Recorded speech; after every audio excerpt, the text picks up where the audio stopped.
Krasno nas je posložio, da. Organizator grupe je bivša slovenska manekenka, specijalizirana za ljudske resurse. Onda jedan srpski psihijatar kao glavna zvezda grupe. Jebote, samo što se i oni blavu ne klanjaju jedan drugom. Onda jedan sjebani hrvatski defektolog sa alkoholnim defektom i hrpa naperlitanih kokoši. I sad bi mi svi trebali biti sretni da smo Jedan peder daltonist, zaboravio si. A što si ti daltonist?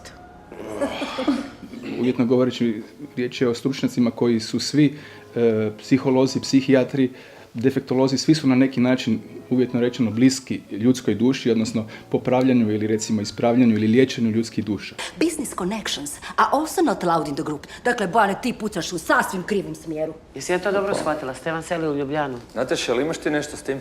Zapravo, Nataša, meni nikad nije bilo jasno koja je tvoja uloga ovdje. Jesi ti član grupe ili... Paš čuvar. Tajnica koja se pretvara da je član grupe. Pa sad je dosta. Pa škaj bi radi?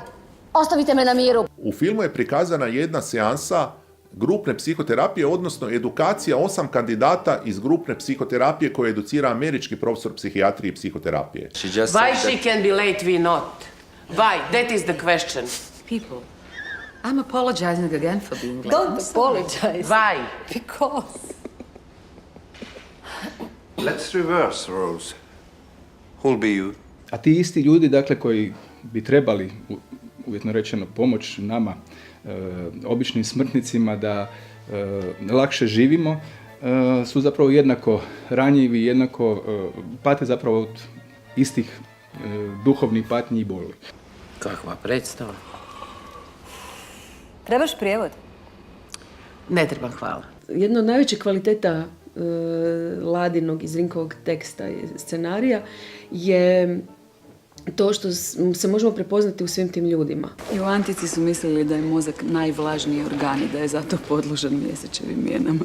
Da, ali je tada ipak prošlo 2-3 tisuće godina. Je, ali to ne isključuje interes za astrologiju, za nadnaravno i alternativno kao takvo kod puno doktora i terapeuta. Što se najbolje vidi po hrpi raspela na pojedinim odjelima naših bolnica.